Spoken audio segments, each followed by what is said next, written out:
Hola y bienvenidos. Hoy nos sumergimos, como siempre, en el Boletín Oficial del Estado, el del 31 de octubre de 2025. Sé que puede sonar, bueno, denso, pero si le echamos un vistazo de cerca, nos da una radiografía bastante clara de por dónde van los tiros en el país. La misión de hoy, sacar las claves, lo más gordo, y quizá alguna sorpresa.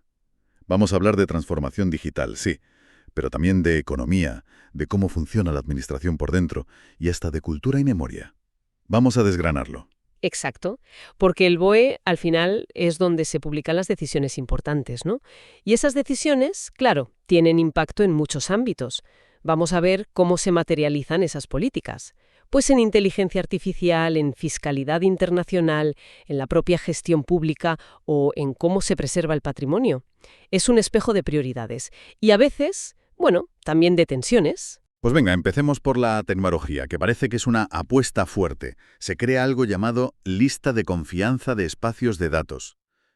Suena importante, pero ¿qué significa esto en la práctica? ¿Qué viene a solucionar? Pues a ver, imagina el escenario. Tienes empresas, administraciones, centros de investigación. Todos quieren compartir datos para innovar, ¿verdad?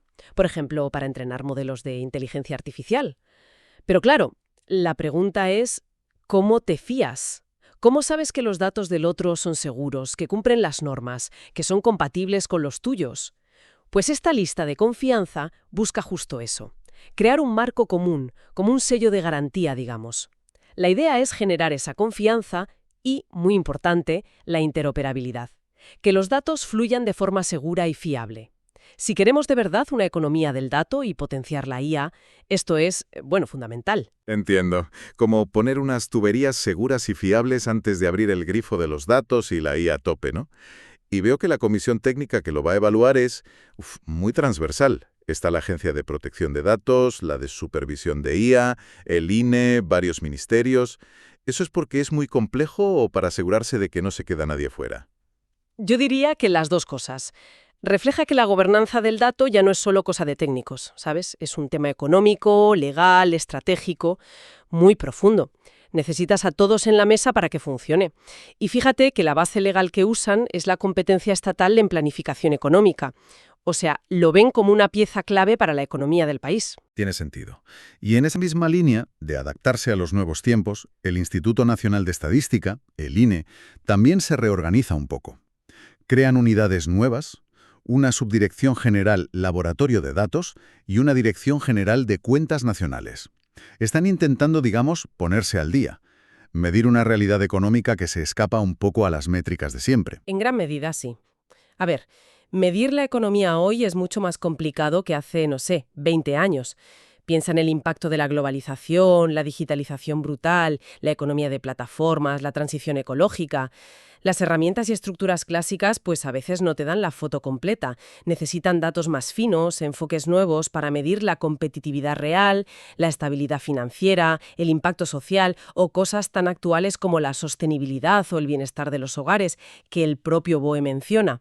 Lo de laboratorio de datos suena precisamente a eso, ¿no? A experimentar, a usar de forma más avanzada toda la información que ya manejan. Vale, y aquí la cosa se pone muy tangible. Se anuncian 60 millones de euros en ayudas para proyectos de inteligencia artificial, específicamente en sanidad. 60 millones, eso sí que es una apuesta decidida. Sí, es una cantidad importante. ¿Qué buscan exactamente con esta inversión? Pues mira, buscan impulsar lo que llaman desarrollo experimental. Y esto es interesante. Sugiere que no solo buscan pequeñas mejoras, sino quizá innovaciones más disruptivas. Quieren proyectos que usen técnicas como Machine Learning, Deep Learning, incluso IA generativa, y que las apliquen en áreas críticas, predicción de enfermedades, ayuda al diagnóstico, personalizar tratamientos, acelerar la investigación biomédica y también optimizar la gestión de los hospitales y centros de salud. Y sí, es una cantidad significativa, cofinanciada además con fondos europeos FEDER. Pero espera, que estoy leyendo los requisitos. Piden colaboración efectiva entre hospitales, empresas, universidades. Vale. No ser empresa en crisis, cumplir normativas súper estrictas, como lo del principio de no causar daño significativo al medio ambiente, el DNSH. También contabilidad separada, auditorías. Mi pregunta es, ¿No hay riesgo de que tanta exigencia, aunque sea lógica, pueda acabar frenando justo a las startups más ágiles, las más innovadoras, que quizá no tienen esa estructura tan robusta todavía? Es una tensión real, sí. Siempre pasa con estas convocatorias. Por un lado, necesitas rigor, es dinero público y es sanidad, un área muy sensible. Control es necesario. Pero por otro, quieres fomentar la innovación, que muchas veces viene de actores más pequeños, menos consolidados. La clave estará en cómo se evalúen los proyectos. Si se evalúa más el potencial transformador o la capacidad administrativa que ya tengas, el énfasis en colaboración efectiva puede ser una vía, ¿no? Que entidades pequeñas vayan de la mano con otras más grandes. Pero sí, el equilibrio entre control y agilidad siempre es un desafío. Está claro, está claro. La digitalización es un eje central. Fíjate, hasta un detalle que parece menor, como el cambio de URL de la sede electrónica de ANECA, la Agencia de Calidad Universitaria. Sí, lo he visto. Pues parece que van a la misma línea, ¿no? Modernizar la interfaz del Estado con la gente y las instituciones. Bueno, y todo este impulso digital, desde la confianza en los datos hasta la IA en sanidad, pues obviamente necesita inversión y tiene consecuencias económicas. Y justo ahí el BOE también nos da pistas interesantes sobre cómo se mueve el dinero, tanto a nivel global como más local. Por ejemplo, se publica un acuerdo internacional sobre las normas GLOBE. Ah, sí. Globe. Suena algo importante para las grandes empresas, ¿no? Importantísimo. GLOBE es por Global Anti-Base Erosion. Es parte de esa iniciativa global, liderada por la OCDE y el G20, para luchar contra la planificación fiscal agresiva de algunas multinacionales, lo que se conoce como BEPS, ¿sabes? Erosión de bases imponibles y traslado de beneficios. La idea básica es asegurar que estas grandes empresas paguen un impuesto mínimo efectivo, pongamos un 15%, en cada país donde operan, para evitar que muevan artificialmente beneficios a paraísos fiscales o sitios de muy baja tributación. Parece lógico, sí. Pero ¿cómo se consigue eso en la práctica, a nivel global? ¿Este acuerdo en concreto qué aporta? Pues mira, este acuerdo multilateral es como la fontanería del sistema, ¿entiendes? Establece cómo las haciendas de los países van a intercambiar automáticamente la información clave que necesitan para aplicar esas reglas GLOBE. Hablan de una declaración informativa GLOBE que las empresas tendrán que presentar y esa información se compartirá entre países con un sistema específico de diseminación. O sea, se trata de crear los mecanismos de cooperación internacional para que la norma no se quede en papel mojado. Ya. Ahora bien, la efectividad real pues dependerá de cuántos países lo implementen de verdad y con qué rigor. Veremos cómo funciona esa fontanería global entonces.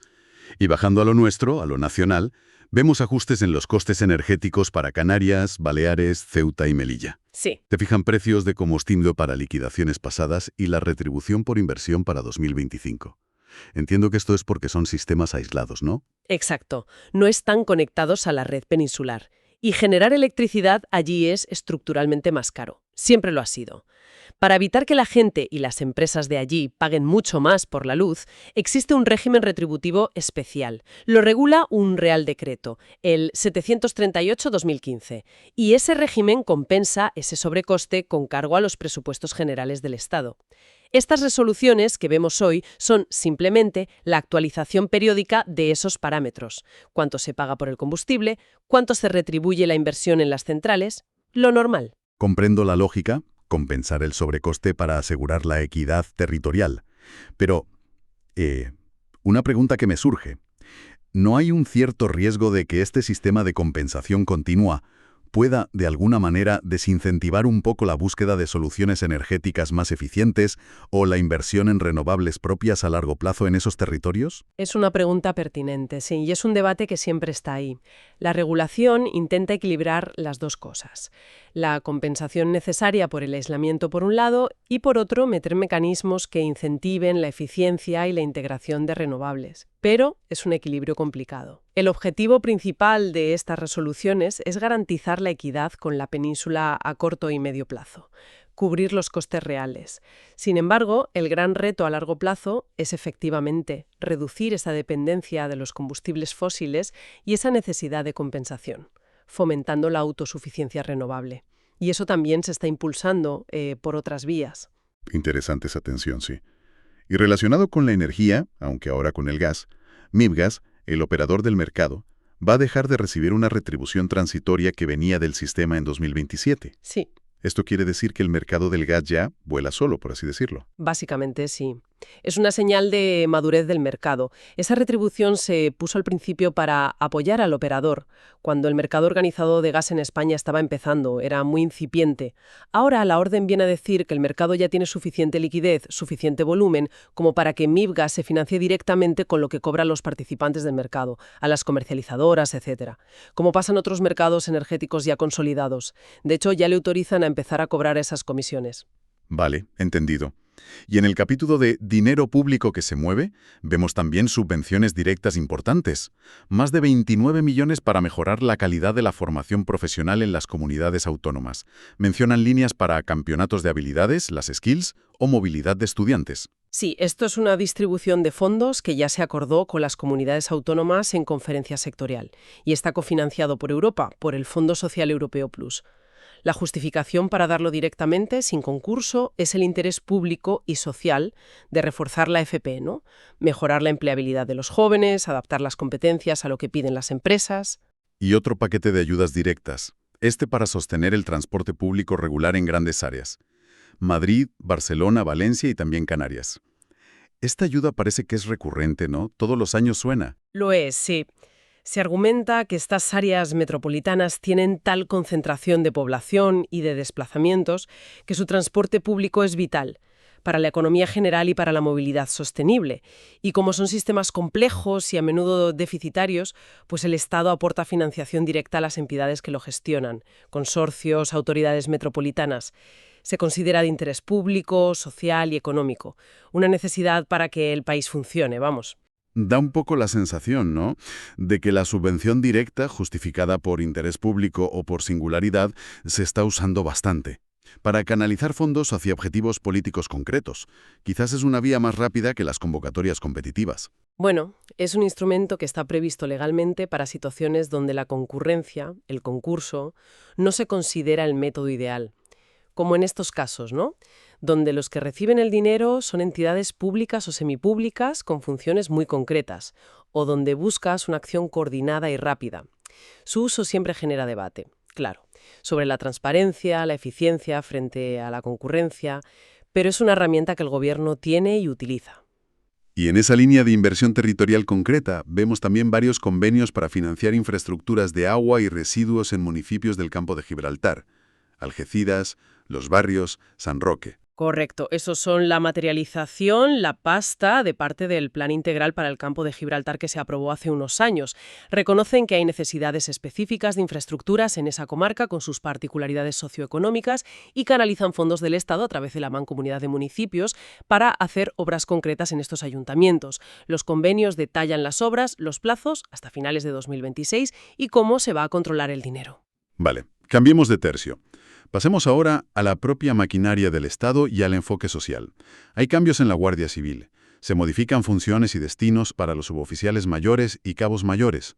¿Es solo un ajuste interno o hay algo más detrás? Pues el texto dice que el objetivo es adaptar las capacidades organizativas a cómo evoluciona la delincuencia y mejorar la eficacia. Se amplían un poco las unidades donde pueden servir estos mandos intermedios y se detallan más sus funciones. No solo tareas operativas, sino también asesoramiento al mando superior, gestión de personal de su empleo, participar en juntas de evaluación, concienciar sobre riesgos laborales, representación institucional. Parece que se busca aprovechar mejor la experiencia de esos rangos para que la estructura sea más eficiente. Quizá más cercana a las necesidades de seguridad actuales. Podría responder a que la gestión interna o el tipo de delincuencia son más complejos ahora. Entendido.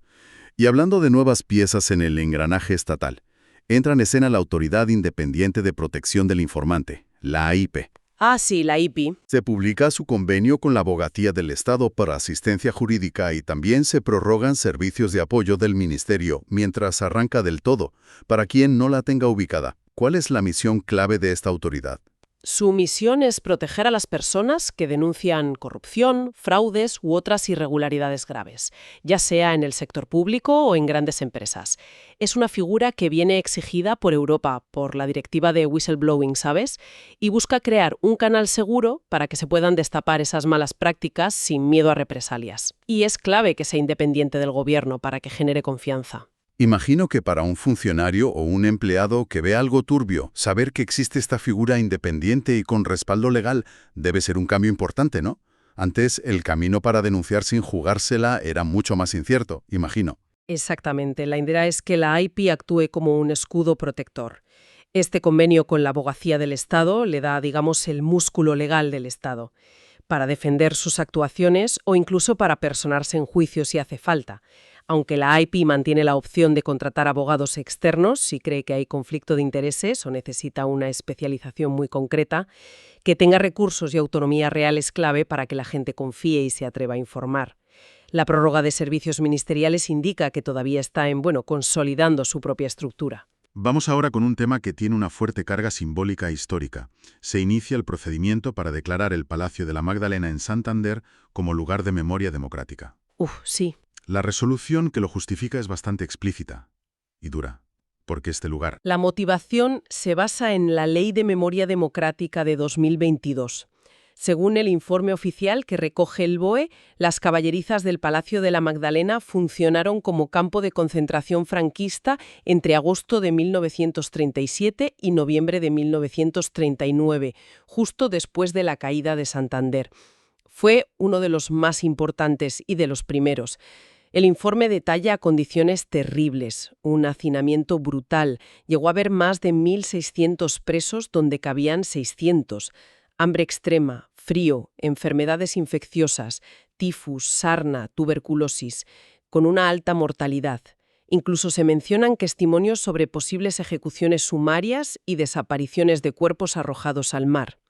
Es muy duro. Es un relato estremecedor, sí. Y choca mucho con la imagen idílica que se suele tener del palacio. ¿Qué implica en la práctica esta declaración si finalmente se aprueba? Pues la figura del lugar de memoria democrática busca reconocer oficialmente estos espacios donde hubo graves violaciones de derechos humanos durante la Guerra Civil y la dictadura. El objetivo es asegurar su preservación y también su difusión pedagógica, que se sepa lo que pasó allí. Con la publicación de este inicio de expediente, ahora se abre un plazo para que el titular, que es el Ayuntamiento de Santander, y otros interesados presenten alegaciones. También se pedirán informes a expertos, a universidades. Si finalmente se declara como tal, conllevaría obligaciones de protección, de señalización adecuada que explique lo que allí ocurrió y su incorporación a rutas o actividades de memoria histórica.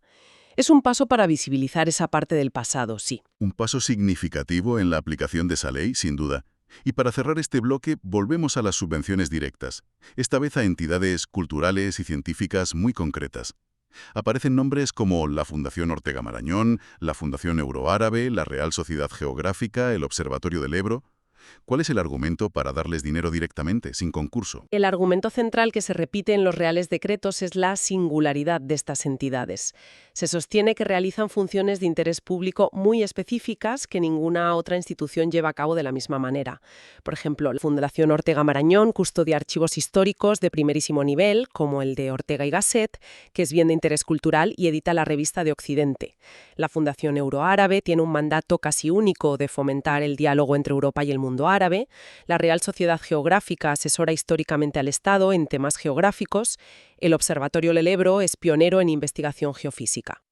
Entiendo la lógica de la singularidad, pero ¿no abre un poco la puerta a cierta discrecionalidad? O sea, ¿quién decide qué es singular y qué no frente a otras muchas entidades culturales o científicas que también podrían argumentar que son únicas en lo suyo? Eso es el debate clásico con este tipo de ayudas, claro. La ley permite la concesión directa por singularidad, pero la apreciación de esa singularidad recae en el gobierno que aprueba el Real Decreto. La justificación en el BOE intenta ser detallada, explicando esas funciones únicas y por qué la concurrencia competitiva, comparar proyectos con otros, no sería adecuada aquí. Se financian actividades muy concretas, la edición de la revista, un cineforum específico, informes técnicos. Pero sí, la línea entre singularidad justificada y preferencia política, pues a veces puede ser fina. Es inevitable el debate. Bueno, pues inteligencia artificial en vena para la sanidad, reglas globales para que le paguen las multinacionales, la memoria incómoda de un palacio, ajustes en la Guardia Civil, apoyo a instituciones culturales singulares, el BOE de hoy nos ha dibujado un panorama muy variado de acciones y decisiones. Si tuvieras que resumir el mensaje de fondo, ¿cuál dirías que es? Pues diría que refleja un Estado intentando navegar aguas muy movidas y en varias direcciones a la vez. Por un lado, hay una apuesta clara por el futuro. La digitalización, la economía del dato, la IA como motores de progreso, de competitividad. Eso está clarísimo. Por otro, se enfrenta a problemas globales complejos, como la fiscalidad internacional y a necesidades locales muy concretas. Los costes energéticos en las islas, el desarrollo de comarcas específicas. A la vez, busca modernizar su propia maquinaria interna, ¿no? Hacerla más eficiente, más transparente. Y también invierte en lo que podríamos llamar el software del país: conocimiento, cultura, ciencia. Y finalmente, no rehúye la tarea siempre compleja de mirar al pasado y gestionar sus heridas a través de la memoria democrática. Y esto último me lleva a una reflexión final, si me permites. Es interesante observar en un mismo BOE cómo conviven iniciativas que miran al futuro tecnológico más avanzado y a espacios de datos, con otras que se sumergen en el pasado más doloroso, la declaración de lugares de memoria. Esto pone sobre la mesa una pregunta sobre el equilibrio que busca una sociedad como la nuestra, ¿no? ¿Cómo se conjuga esa inversión potente en innovación y progreso con la necesaria confrontación con la historia, con la reparación, aunque sea simbólica, del pasado? ¿Son dos caras de la misma moneda, dos fuerzas en tensión, o simplemente ámbitos distintos que avanzan en paralelo? No lo sé, ahí queda la pregunta flotando. Interesante. Hasta la próxima.